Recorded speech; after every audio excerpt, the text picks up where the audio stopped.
नमस्कार विद्यार्थी मित्र हो. इतिहास व राज्यशास्त्र प्रकरण 7वे खेळ व इतिहास. मागील तासास आपण खेळ म्हणजे काय, खेळांचे महत्त्व व खेळांचे प्रकार अभ्यासले. आज आपण पुढील मुद्दे अभ्यासूया.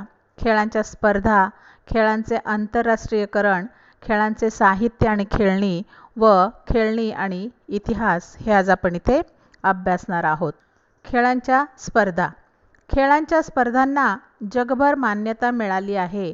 ऑलिम्पिक, एशियाड, दिव्यांगांचे ऑलिम्पिक, क्रिकेट, विश्वचषक स्पर्धा, हॉकी, कुस्ती, बुद्धिबळ इत्यादी खेळांच्या स्पर्धा जागतिक पातळीवर होत असतात.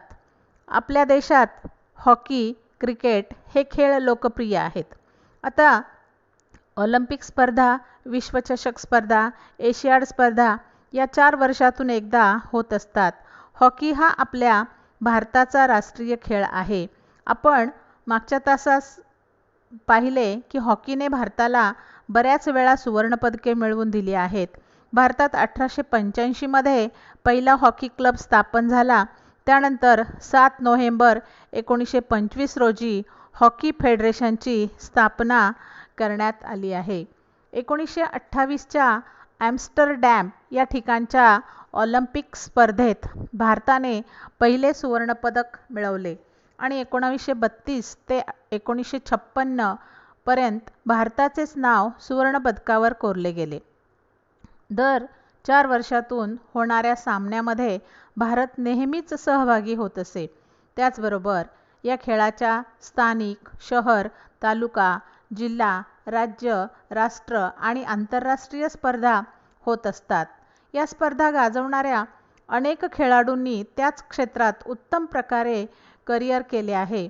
एकूणच खेळांच्या स्पर्धांमध्ये ज्या विद्यार्थ्यांनी मौलिक यश संपादन केले आहे त्यांना व्यावसायिक संधीही प्राप्त होत असते. या संबंधी जादा माहित आहे का तुम्हाला या सदरामध्ये दिली आहे. 29 ऑगस्ट हा दिवस राष्ट्रीय क्रीडा दिवस म्हणून साजरा करत असतो. तर तो का करत असतो तर 29 ऑगस्ट हा मेजर ध्यानचंद यांचा जन्मदिवस आहे. त्यांना आपण हॉकीचे जादूगार म्हणतो. तर मेजर ध्यानचंद हे भारतीय हॉकीचे खेळाडू व संघनायक होते. त्यांच्या नेतृत्वाखाली 1936 साली भारतीय हॉकी संघाने बर्लिन ऑलिम्पिकमध्ये सुवर्णपदक जिंकले. त्यापूर्वी 1928 आणि 1932 मध्येही भारतीय हॉकी संघाने सुवर्णपदके जिंकली होती. तेव्हा मेजर ध्यानचंद हे भारतीय संघाकडून खेळले होते. 1956 मध्ये त्यांच्या हॉकीतील कामगिरीबद्दल त्यांना भारतातील सर्वोच्च पद्मभूषण पुरस्कार मिळाला होता. यातून असे स्पष्ट होते विविध खेळांच्या स्पर्धांमध्ये भारत नेहमीच आघाडीवरती आहे. पुढील मुद्दा खेळांचे आंतरराष्ट्रीयकरण. 20व्या-21व्या शतकात खेळांचे आंतरराष्ट्रीयकरण झाले आहे. 20व्या-21व्या शतकात खेळांचे आंतरराष्ट्रीयकरण झाले आहे. ऑलिम्पिक, एशियाड, ब्रिटिश राष्ट्रकुल, विम्बल्डन यासारख्या स्पर्धांमधून खेळल्या जाणाऱ्या क्रिकेट, फुटबॉल, लॉन टेनिस इत्यादी सामन्यांचे थेट प्रक्षेपण दूरदर्शन व अन्य वाहिन्यांवरून जगभर एकाच वेळी केले जाते. ज्या देशांचा त्या खेळात काही सहभाग नाही असे प्रेक्षकसुद्धा त्या खेळाचा आनंद घेत असतात. उदाहरणार्थ क्रिकेट विश्वचषक स्पर्धेत भारत अंतिम फेरीत पोहोचल्यावर जगभरातील प्रेक्षकांनी तो सामना पाहिला. या जगभराच्या प्रेक्षकांनी खेळाचे अर्थकारणच बदलून टाकले आहे. हौशी खेळाडू शिकण्यासाठी सामने बघतात, प्रेक्षक मनोरंजनासाठी बघत असतात, तर काही कंपन्या जाहिरातीची संधी मिळावी म्हणून सामन्यांकडे बघतात. प्रेक्षकांना सामने समजावून देण्यासाठी निवृत्त खेळाडू येतात, तर काही निवृत्त खेळाडूंना मार्गदर्शन करण्यासाठी येतात. म्हणजे एकूणच खेळाचे आंतरराष्ट्रीयकरण झाले आहे. पुढे खेळाचे साहित्य आणि खेळणी.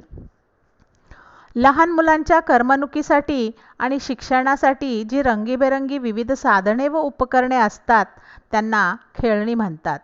प्राचीन स्थळाच्या उत्खननामध्ये मातीपासून बनवलेली खेळणी सापडली आहेत. ही खेळणी हाताने किंवा साच्यातून तयार करत असतात.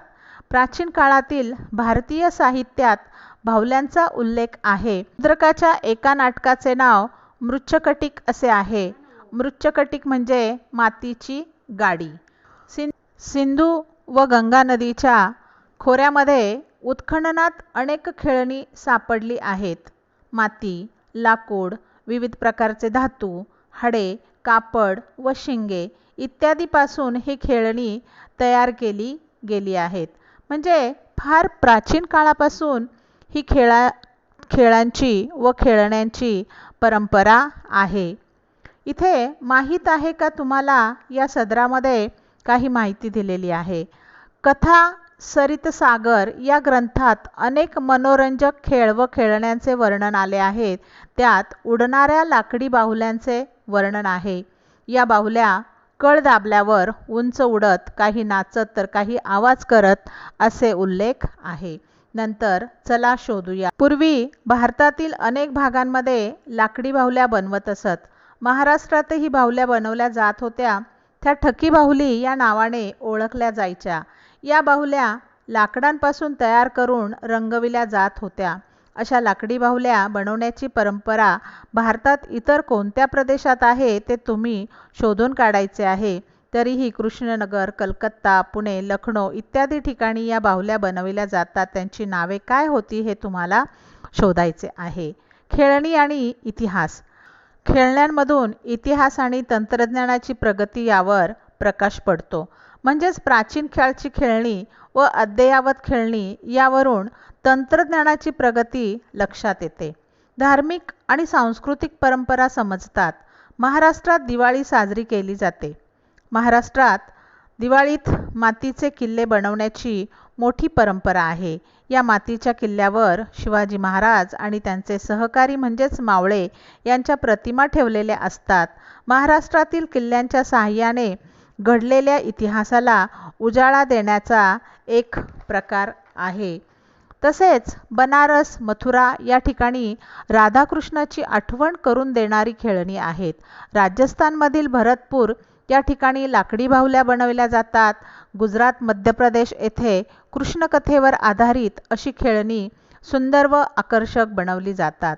राजस्थानमध्ये उंट, मणिपूर येथे नृत्यांगणा, तर दक्षिण भारतात हत्ती, बैलगाडी तसेच टांग्यांचा टट्टू यासारखी खेळणी, तर मद्रास आणि म्हैसूरमध्ये बाहुल्या तयार केल्या जातात. व बंगालमध्ये गवई व जनावरांच्या आकाराची इतर खेळणी बनवली जातात. यावरून असे समजते की भारताच्या विविध भागांमध्ये, विविध प्रदेशांमध्ये विविध प्रकारची खेळणी आपल्याला दिसून येतात. इटलीतील पॉम्पेई शहराच्या उत्खननात एक भारतीय हस्तिदंती बाहुली सापडली. ही बाहुली पहिल्या शतकातील असावी असा इतिहासकारांचा अंदाज आहे. म्हणजेच रोमच्या व्यापाऱ्यांनी ती बाहुली इटलीला नेली असावी. यावरून भारत आणि रोम यांच्यात परस्पर संबंध होते असा अनुमान करता येतो. अशा रीतीने उत्खननात मिळालेली खेळणी ही प्राचीन काळी विविध देशांमधील परस्पर संबंधांवर प्रकाश टाकू शकतात. अशी खेळणी म्हैसूरमध्ये हस्तिदंत व चंदनापासून बनवली जातात. अत्याधुनिक तंत्रज्ञानाचा विश्वात इंटरनेट व मोबाईलमुळे मैदानी खेळांचे विश्वही मर्यादित झाले आहे. मोबाईल गेम्समध्ये तुम्ही मुले फार अडकत आहात आणि त्याचे दुष्परिणाम फार वाईट आहे. या मोबाईल गेम्सपासून दूर राहून बाहेर जाऊन मैदानी खेळ खेळले गेले पाहिजेत. त्याचबरोबर मुलांना हजारो वर्षापासूनचे पारंपरिक खेळ व खेळणी जवळून पाहण्याची संधी मिळाली पाहिजे किंवा इतिहास जाणून घेता यावा यासाठी यूथ फर्स्ट एड असोसिएशनने मुंबई छत्रपती शिवाजी महाराज फिरत्या वस्तुसंग्रहालयामध्ये अशा खेळण्यांचे जतन व संवर्धन केले आहे. याद्वारे आपल्याला पारंपरिक खेळ व खेळणी यांची माहिती मिळते.